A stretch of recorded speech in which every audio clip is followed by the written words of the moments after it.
mixed up with today's schedule. So I was upstairs waiting for the Soul Connection group to come because I thought today is tomorrow, and tomorrow is tomorrow. So, since you've had nice kirtan, I'll invite you all to do how we begin this little session. This is a question-answer session.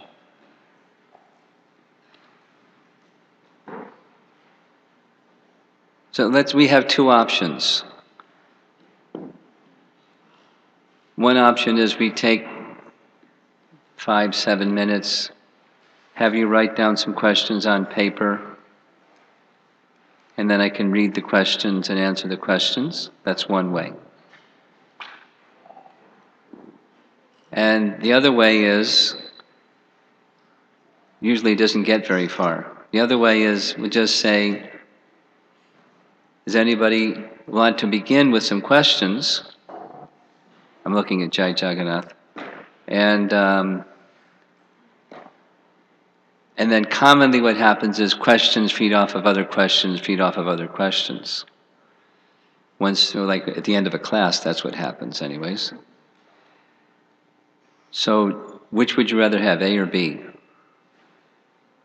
Both. That's a college answer. Okay, your twin sister can go outside and you stay inside. And she can write down all the questions for us. And you ask all the ones inside. How's that?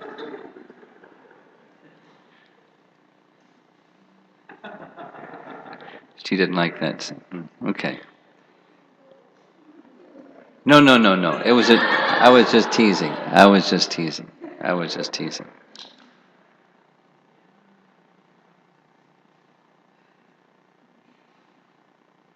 Let's write them down, because that's the true tried and tested system. I have lots of paper. You have paper. Not only you have paper, you have pens. You have paper and pens. So who needs a paper and pen? Raise your hand and he'll bring you some paper and pen. Here's some paper. You go around with, whoever puts their hand up on that side, give them a piece of paper. You can share it. You know how to share things, you too. But you have to have 2 pens.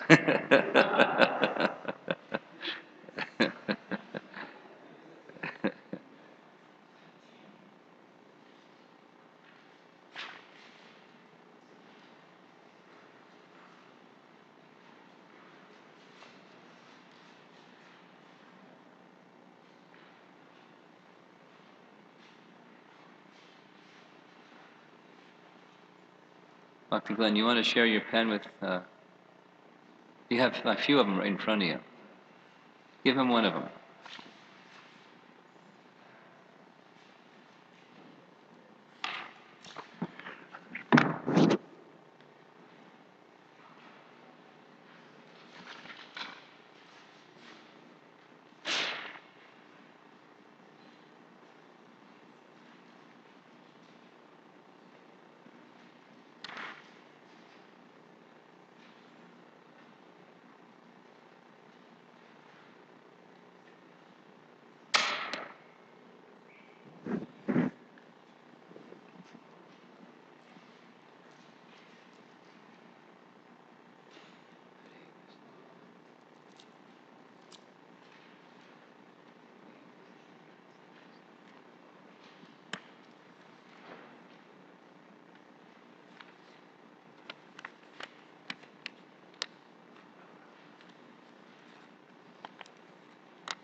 You gonna send me an email? I don't have my computer.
Your table.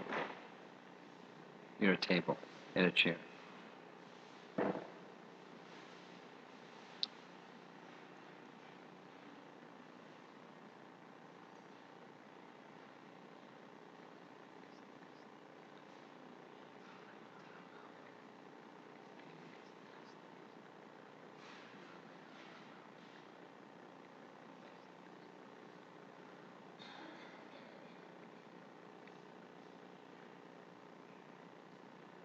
Who needs more time?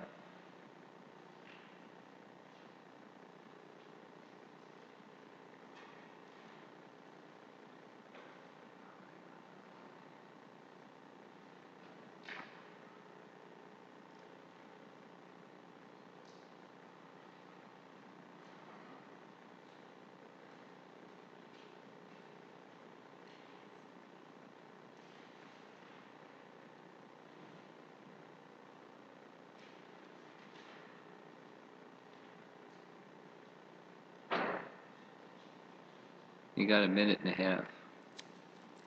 And then I'm going to start.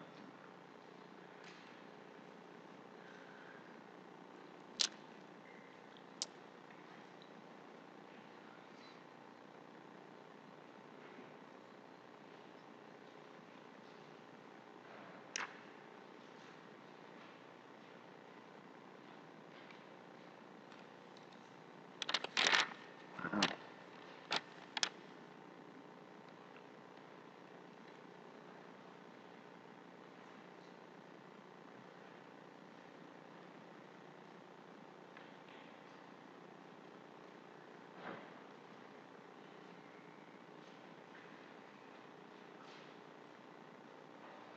Okay, here we go. You said that hearing, chanting, and remembering can help us remove our impurities. Actually, the Bhagavatam says that. And serve Krishna. And reestablish our connection with Krishna. In my neophyte stage, filled with all impurities, when I'm trying to chant, I feel that a lot of dirt is coming out, and I'm not able to handle it properly. But with guidance and following instructions, I'm trying. So my question is, when I myself am filled with all impurities and am needing help at every point, being a wife and mother, how should I serve my family? I feel that I'm not capable of taking care of their needs and be there for them. I feel more helpless when I think that they depend and look up to me.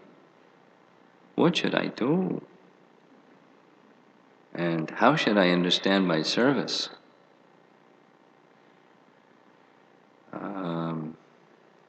Well, one thought is, these are the kinds of questions somebody should ask before they become a mother and a wife.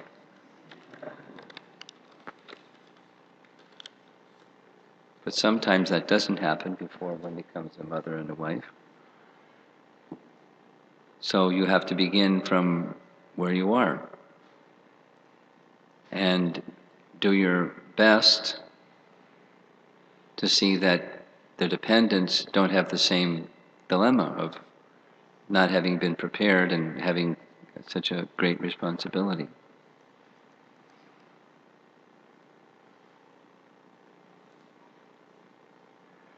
The position of the living entity, whether a wife or a mother or whatever, is constitutionally that of a servant. So, first of all is the mood of service, and then how to carry out that role in the mood of service as a mother, as a husband. Find and take guidance from somebody that's qualified, so they can help guide and train you. Although you already have a husband, you already have a dependent child, they can guide and train you. These are the duties of wife, these are the duties of mother. So it's not they carry you, it's they train and guide you so that you can do those duties properly, or closer to properly.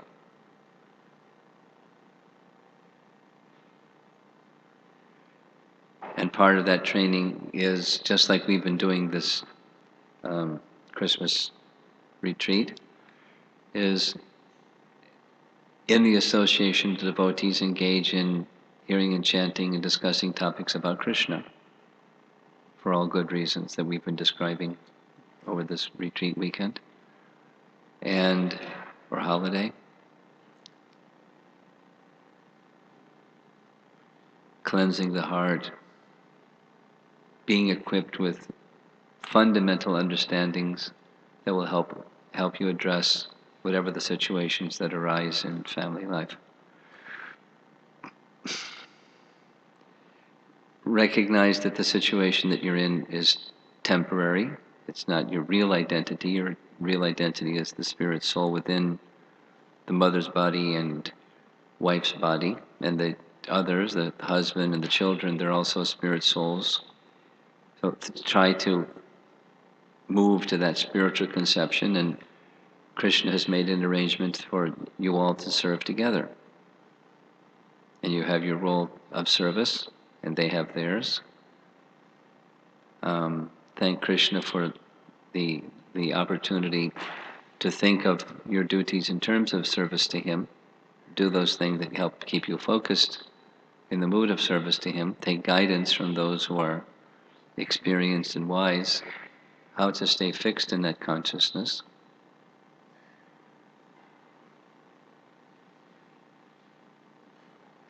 Pray a lot for the strength, the wisdom, the fixed determination to stay on course with what's to be done.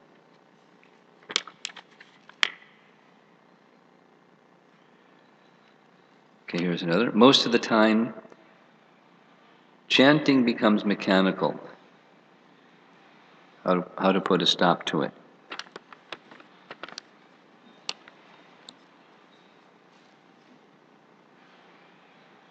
Shri Kishore Kishori Ki Jai. Well, one way to put a stop to it is put your beat bag down. But we don't recommend that.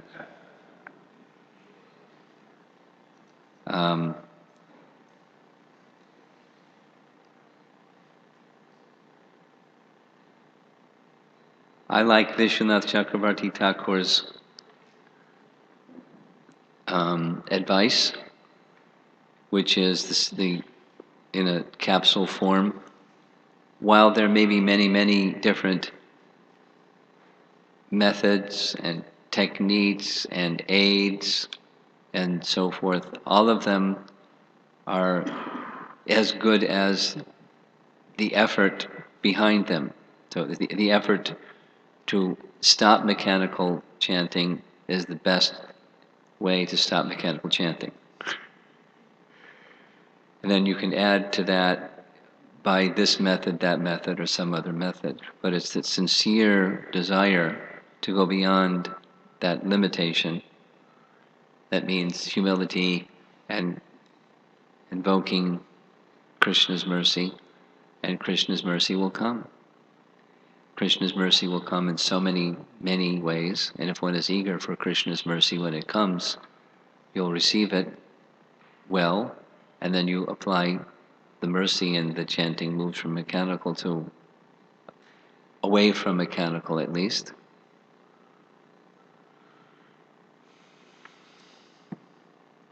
There's a nice chart over there to whoever answered this question, ask this question, that nice 9 keys to chanting. Just go stand in front of that and read it, go through it.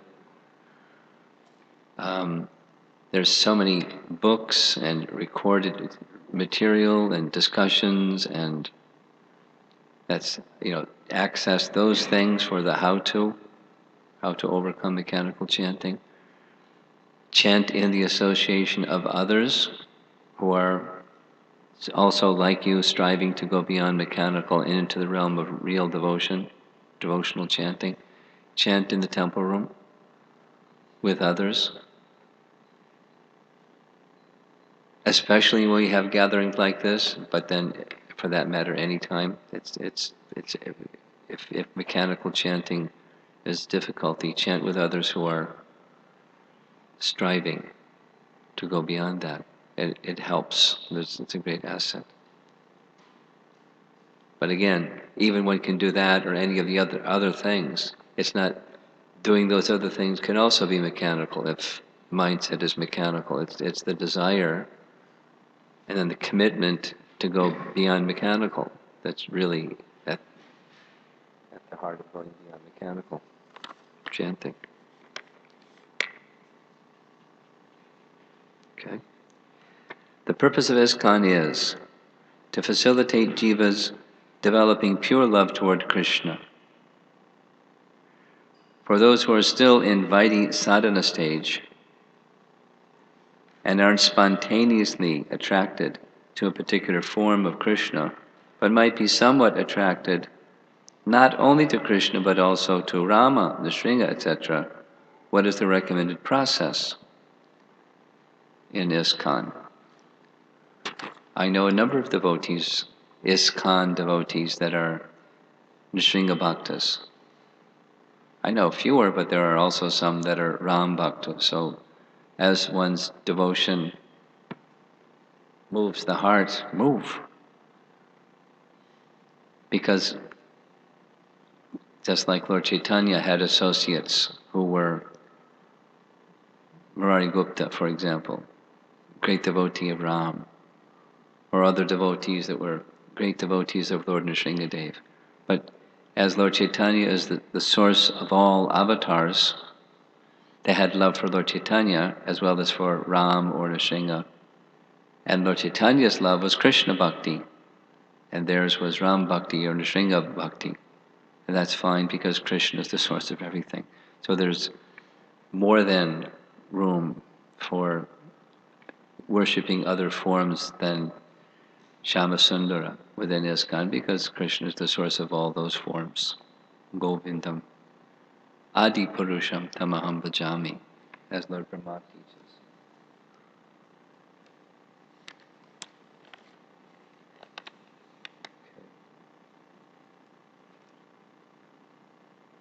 I have noticed that when any disturbances come, I'm not able to do my sadhana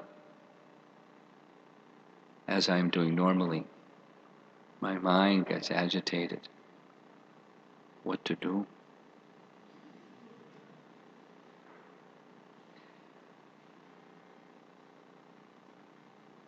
Well, you not do your sadhana, and then your mind won't get agitated. When you do your sadhana, your mind gets agitated. But the mind will get agitated more if you don't do your sadhana. So you do your sadhana, and then the mind gets agitated. You recognize that cleansing is going on. One of the classic ISKCON stories, Prabhupada stories, at least the ones that I heard in my early Hare Krishna days, was the temple president in Los Angeles in the early days. One of the temple presidents early his name was Karandar. And Karandar was like a military kind of a person, like really strict, and everything was organized. And some of the people that served during his time didn't have that much appreciation for him, but I know Prabhupada did. And so he, one morning walk with Prabhupada, was explaining, Prabhupada, before I was a devotee, I was more peaceful. And then I became a devotee. And I took up management. And now my mind is always not peaceful. What am I doing wrong? How can I become more peaceful? And Prabhupada gave the example of when you go into a house that's been an abandoned, neglected house for years and years and years together, there's dust everywhere. And if you're trying to make that house habitable, you try to make it clean, and as you're cleaning, dust goes flying all over the place. And it's hard to even breathe. But you continue cleaning, and after some time it's all sparkling, and it's a very inviting place to live. So like that, the heart is like that. So if the disturbed condition follows sadhana, what that indicates is there's cleansing. And what you do when you're in the midst of cleansing, supposing you go down to the kitchen after the Sunday feast, and it's a mess, or near mess.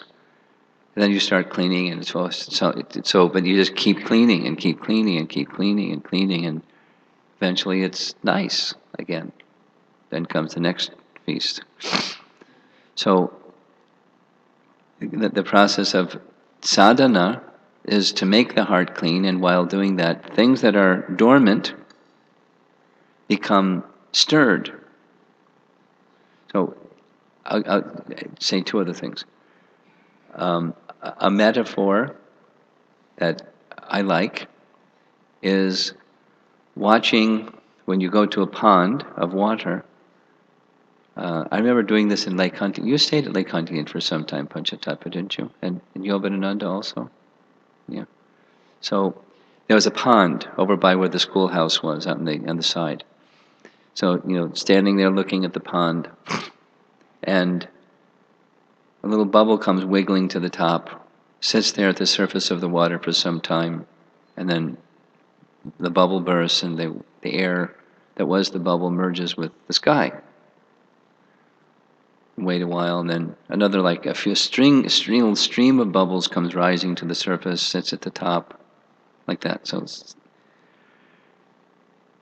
what is that? It's organic material in the mud. It's decaying. So the gas, whatever it is, carbon dioxide or whatever it is given off, and it makes pressure in the mud and pressure in the mud and pressure in the mud, and enough pressure that it bursts through the mud and rises to the surface and then into the air. So then you take a stick and churn the mud with the stick. What happens? Besides the water gets muddy, all those bubbles that were stored, they rise to the surface and go into the air. And after the mud settles, there's no more bubbles coming up for a while until the fermenting organic material produces more. So like that, chanting is releasing or removing the stored reactions that if we weren't to do that, they would come anyways. But with a non-devotee, those stored reactions come in the form of desires that then impel a fruitive person that's identifying with the body and the mind, acts on those desires into former actions, then create more reactions that create more karma. So for a devotee, this is part 2, for a devotee, those disturbances are in the mind that we don't have to act on, whereas for a non-devotee, they're disturbances that they would act on and then entangle them in more karma. So we tolerate that cleansing action of the chanting of the holy name, the disturbance part, which is exactly what Prabhupada was indicating to Karandar. Just be patient. You tolerate that while your attention goes instead of the disturbance in the mind to the holy name. Although the disturbance in the mind wants you to pay attention to the disturbance. Don't get entangled in the complexities of material nature. Get entangled with the pure sound vibration of Krishna's name. Dive deeply into the nectar of the holy name, or like,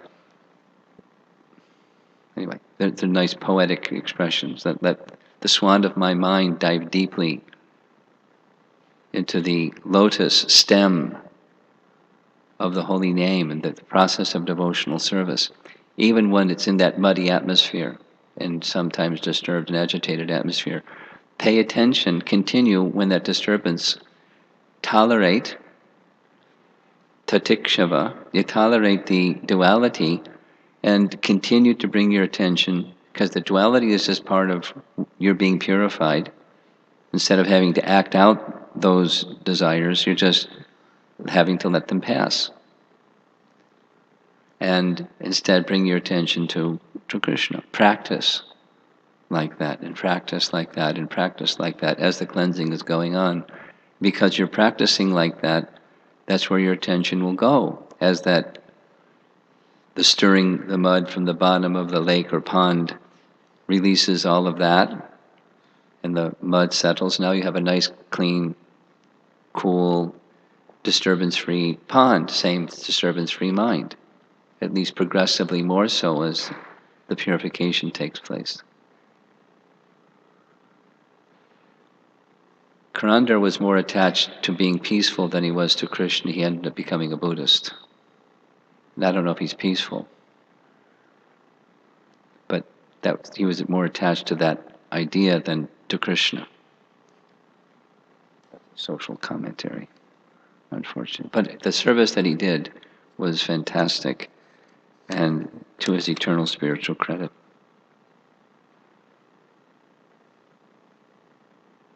Okay, this is...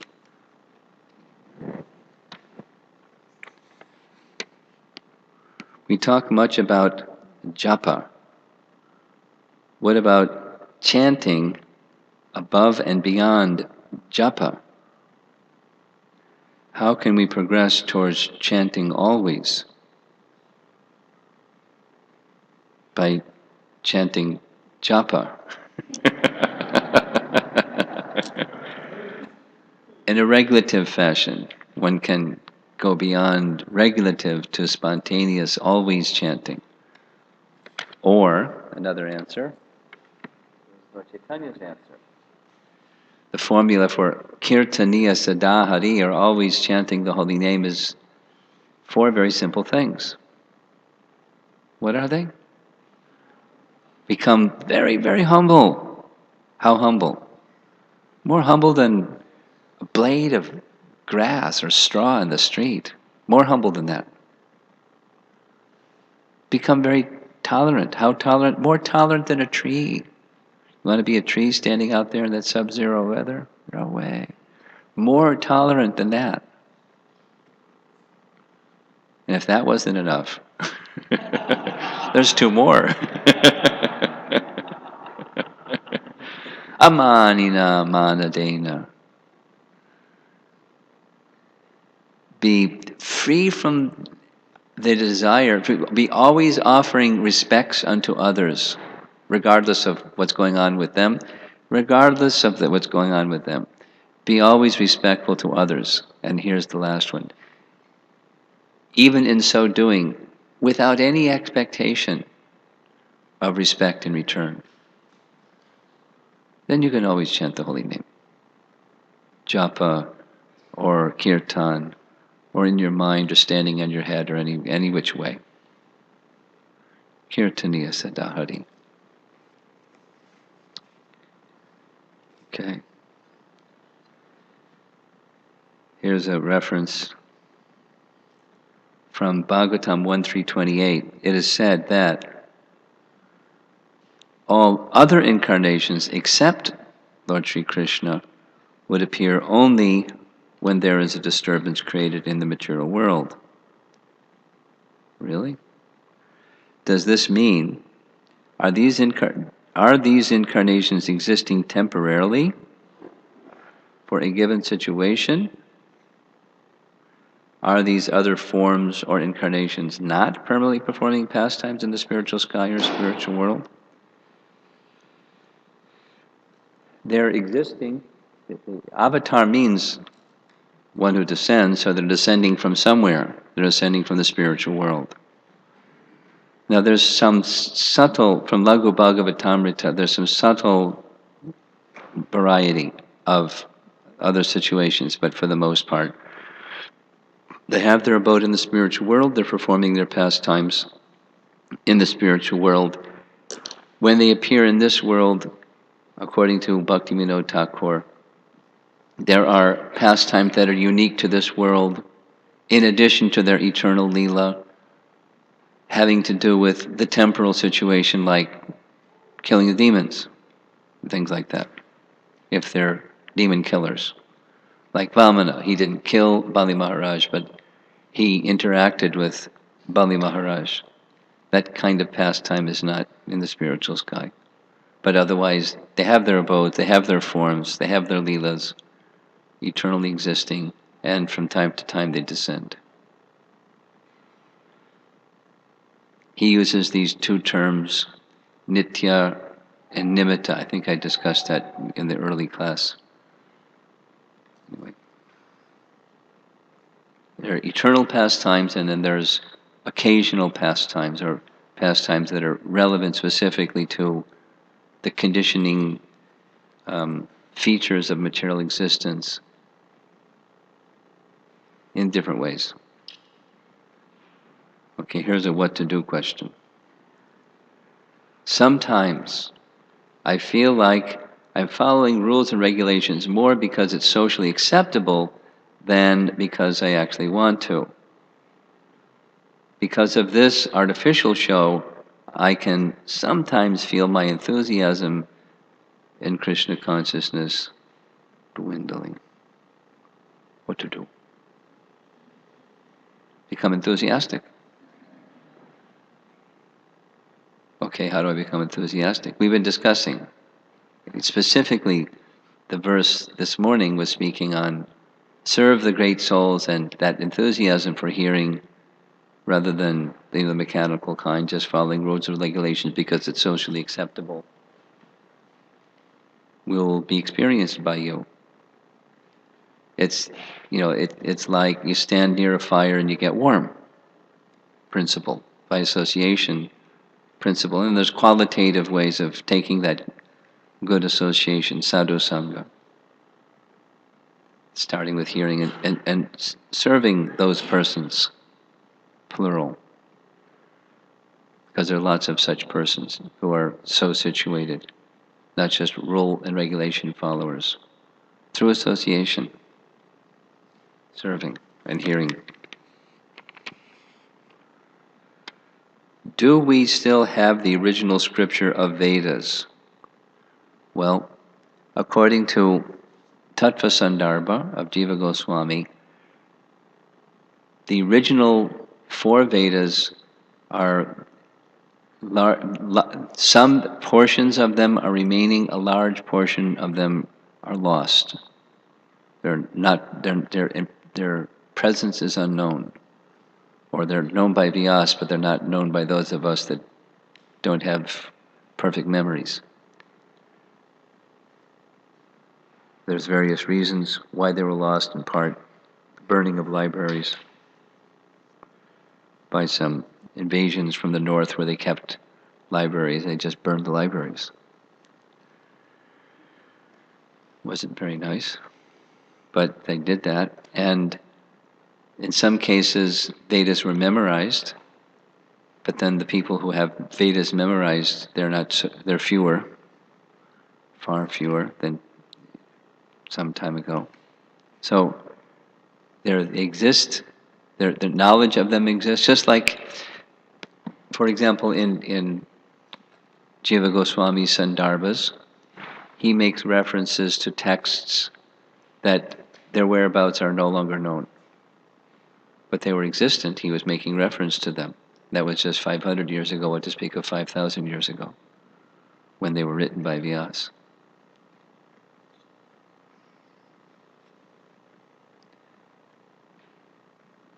How do I get unconditional love towards Guru Maharaj like Prahlad Maharaj? Well, read a lot about Prahlad Maharaj. You like Prahlad Maharaj? Read a lot about him, discuss a lot about him, remember him, pray to him, hear from others who have that appreciation from Prahlad Maharaj, like associate with him in those ways, and the qualities like Prahlad Maharaj will become your qualities. And that what I just described is something that Ramanujacharya writes in one of his famous writings, developing transcendental qualities. He describes what I just gave as the method, or a method. Someone who is particularly exemplary in a particular quality, do all those things in relation to that personality. By so doing, you're associating with that personality, and by that association, one develops qualities like that personality. So that's an easy thing to do. The difficulty is we're lazy, and we kind of, we like being comfortable, and that may look like a little bit uncomfortable, too much discipline or too much personalism or something like that. But that's the method that's recommended. And those that do develop those qualities, that's how they do it. One of the ways how they do it. Okay. We do not stay in close proximity of devotees, so I find my spiritual strength decreasing, especially during difficult situations. I wish to follow some standards at home in terms of deity worship, sadhana, parentheses, doing together, cleanliness, but I'm not receiving the needed support from the other family members, parentheses, my spouse.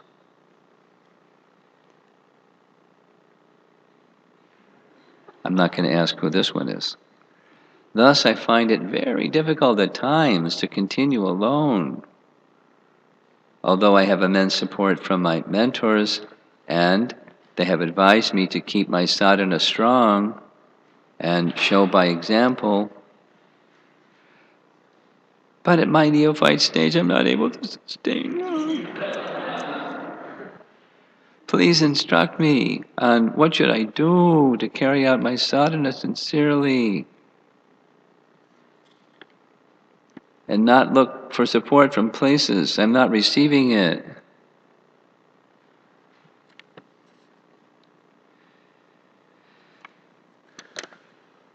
Similar answer as some of the earlier ones. It's by association, and you said, but the association may not be physically proximate, but one can associate through sound, and as we have the facilities of this very useful, at the same time, if used in the wrong way, very detrimental thing called technology.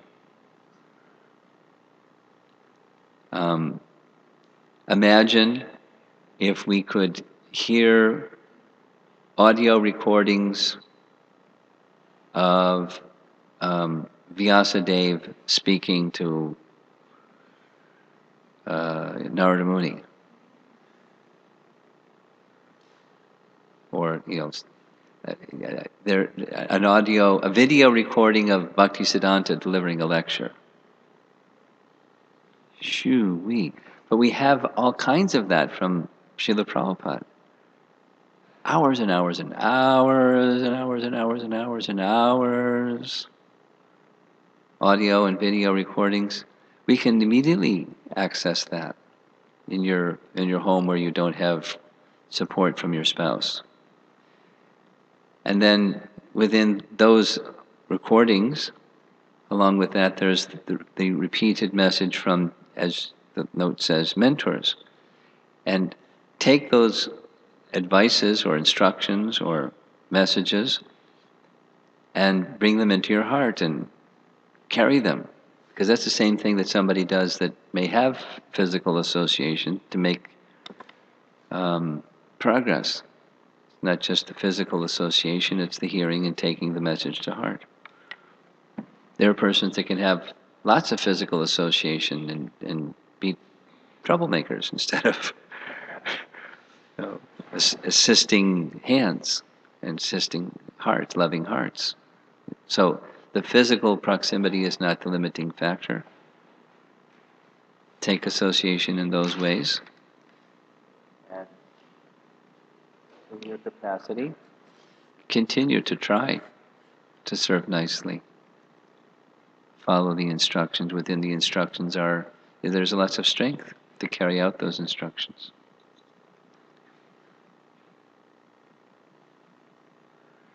Okay, same question.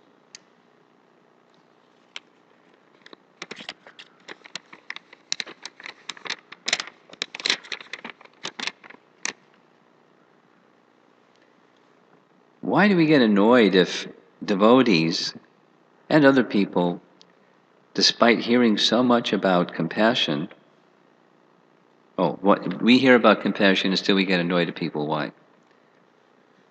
We stop getting annoyed of them and learn to apply tolerance. Similar. Associate with those that are tolerant. And similarly, Vaishnavas, Acharyas, or personalities from the Bhagavatam that have that nice, like Haridas Thakur or Prahlad Maharaj, or great souls who were exemplary, tolerant personalities.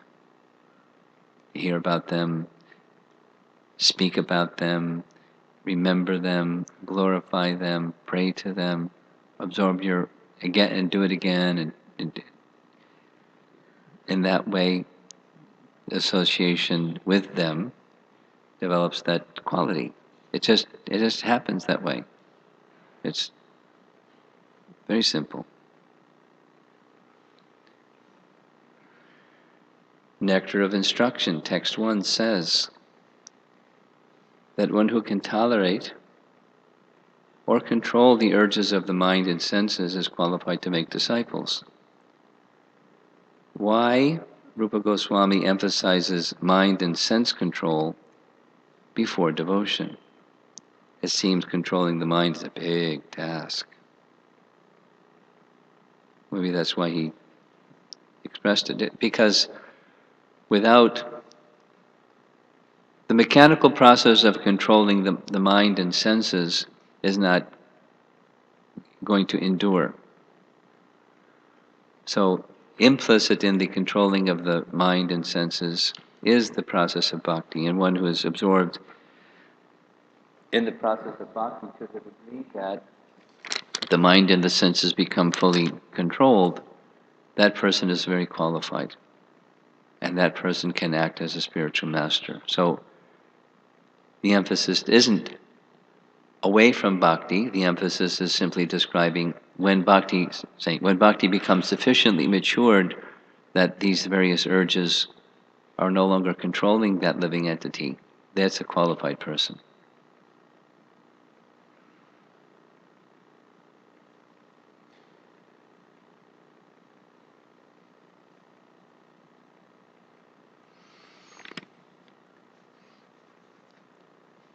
You mentioned that bhakti is so powerful that it can resolve a subtle body. I didn't say resolve, I said dissolve. Dissolve. Dissolve. I mean, it's not like Alka-Seltzer and it's just still in there in the water. It's dissolved. It's no longer, the elements exist, but they're no longer acting upon the conditioned soul, and the conditioned soul through bhakti becomes freed from that conditioning to that degree that the subtle body becomes dissolved.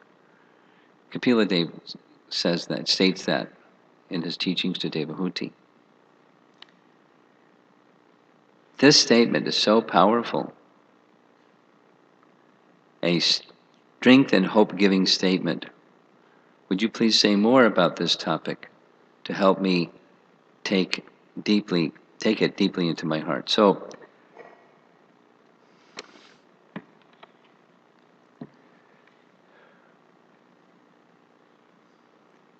the living entity constitutionally is part and parcel of Krishna, and constitutionally as part and parcel of Krishna, there's no natural connection between the living entity and the illusory energy. But living entities that have misused their free will and are now finding themselves attracted to independent from Krishna enjoyment, unfortunately there's no such thing. I'll say it again. Unfortunately, there's no such thing. There's no such thing. And what is that which it doesn't exist? It's Maya, that which is not. So the living entities, in order to enjoy that which is not, are awarded a covering, including false ego, material mind, material intelligence, subtle body, so they can, Rabindra Swarup Prabhu calls it, carry out their God project. How they can try to be God, the enjoyer of all I survey, or at least a piece of it. And different people have their different God projects, how they want to be the enjoyer of what they survey, however much of it is and however they like to do it. And that subtle body facilitates all of that. And then the gross body follows the subtle body. One is awarded particular gross bodies to match those desires that are situated within the subtle body, as well as the karma. So anyway, here we have the subtle body that's due to affinity for matter and enjoying it. So bhakti is the opposite of that affinity for matter. It's affinity for Krishna, which we've been hearing. It reduces the affinity for matter. Just by its, like light reduces darkness. And the stronger the light, the less darkness. Similarly, the stronger the devotion for Krishna, the weaker the affinity for matter becomes, and eventually no more affinity for matter means that you don't need a subtle body anymore. It becomes dissolved on the strength of desiring simply to serve Krishna. So one can say the mind becomes spiritualized, or the intelligence becomes spiritualized. Another way to say is they dissolve. So behind the subtle body, there's the soul that has mind, intelligence, and sense of self-identity. So the spiritual aspect of the soul's thinking, feeling, willing, discriminating faculty of intelligence and sense of self all become the same in quality, one with the Lord, or excuse me, one with the living entity. There's no more subtle body. On the strength of bhakti, it's dissolved.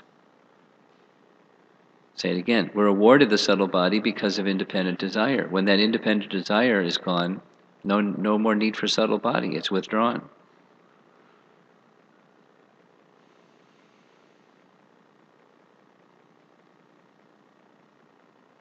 So even while within this world, one can be with Krishna fully. And in this world, one's relationship with Krishna is covered or blocked by the conditioning of the subtle body. So it's a fantastic commercial. Buy it. It's good for you. Buy 2 of them.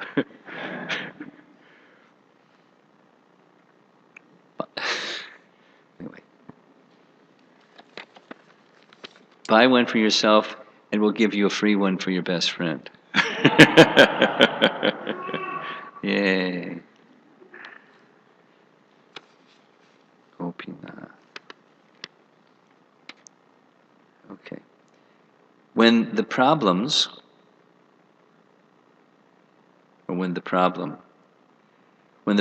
comes, we take shelter of devotees. Then we feel sheltered, and problem goes away after some days. No, after some days we forget that shelter and problem also. In the same devotees, we find faults. Again, we caught the problem. How to remember the situations and not forget them so that we don't go the other direction. Maya is tricky, huh?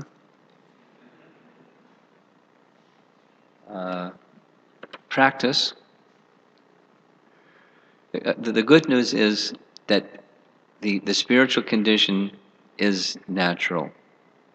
I mean, it's one of the lessons I liked very much about Sankirtan. Those of you who haven't done Sankirtan won't know exactly what I'm talking about, but those that have will know what I'm talking about. There's this, in the beginning stage, we call it causeless unwillingness. Oh, like, what am I going to do? And there's all those people, and I'm supposed to speak to these people and give them something they're going to say they don't want, and it's like causeless unwillingness. But one of the important trainings of a book distributor, as with a devotee who's practicing devotional service, is to understand it's perfectly natural. So what's perfectly natural is the spiritual world. So what happens in the spiritual world? What do living entities do? They associate with one another and speak about Krishna and hear about Krishna, remember Krishna, worship Krishna, and do things in relationship to Krishna. That's natural. That's natural. So now we're here, and we want to get there. So are we when we get to go there? Is it we go alone, or when we get there, it's just Krishna and me, or there's unlimited living entities along with me and Krishna? It's the second one. So what do we do? How do we practice that here? For those that are devotees, we do what we've been doing this holiday time, hearing and chanting and taking prasadam and associating together and worshipping and mangalarti and tulsi puja and all these things that devotees do, we've been doing. And then there's all those other people. Now what about those other people? Oh, let them rot. No. We do those things with them that's just natural. And so on the platform of the soul, speaking about Krishna and sharing messages about Krishna is perfectly natural. Now, the diseased condition is says, get out of here, or get a job, or I don't have time, or something. But that's the diseased condition. The natural condition is this is what we do in association with other living entities. So, same with this question. The process of devotional service is perfectly natural.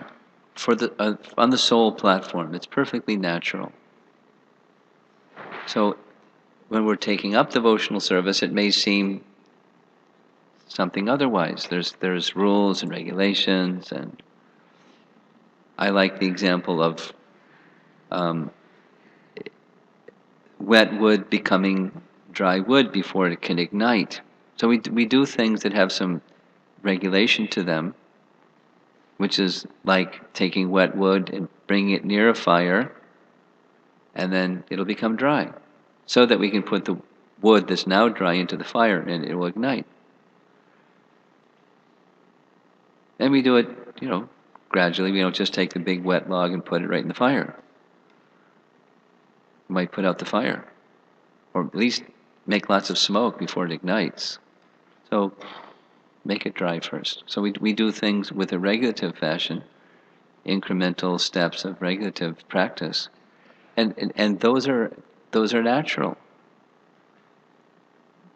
completely natural. Ooh. Ooh. Is Facebook against Shastra? Okay, we're out of time.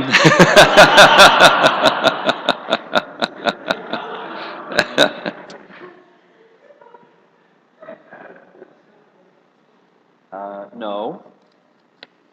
Things that are used properly, nirbandha Krishna sambandhe yukta vairagya uchate. Things that are used properly in Krishna service, that it can be the cause of liberation, and things that are used improperly, they're the cause of bondage. So we can make choice about, a common example Prabhupada would make is microphones. We use technology, and when used in Krishna service, it acts in a spiritual way. When used not in devotional service, it can do so many other things that are far from spiritual. So the microphone in and of itself is not bad or good, it's how it is used. And if it's used properly in Krishna service, it becomes spiritualized, and it acts in a spiritual way. It helps to bring Krishna consciousness into the world. Prabhupada used microphones a lot, and technology a lot, to assist in widespreading and providing the message that he wanted to give the world. And Facebook can be used that way too. There's some downsides that we don't need to, list, but it's very easy to get drawn into misuse of something that itself is neutral, because social media means, persons that interact in social media are not. There's no certainty about the consciousness of those persons, or you could say it a little stronger. Quite likely, persons who interact with that media, their consciousness is not elevating, but there's a lot of the other kind, non-elevating consciousness. So that's a media that, if one is going to attempt to use it in Krishna service, one has to be very careful, have strong sadhana, be very clear in purpose, and when things start to move into the toxic zone, you don't go there. And you keep things in the uplifting position. But it's not against Shastra. Using something in Krishna's service is not against Shastra. Using this kind of technology is not against Shastra. But they don't have anything in Shastra about Facebook. we're just speaking now principle. And according to the schedule, the bell is ringing. It's the 4:45 bell. What's on the schedule next? Huh? Dravida Prabhu. Hey! You're in for a treat. It's the Dravida hour. Come on in. Thank you all very much. Srila Prabhupada ki jai.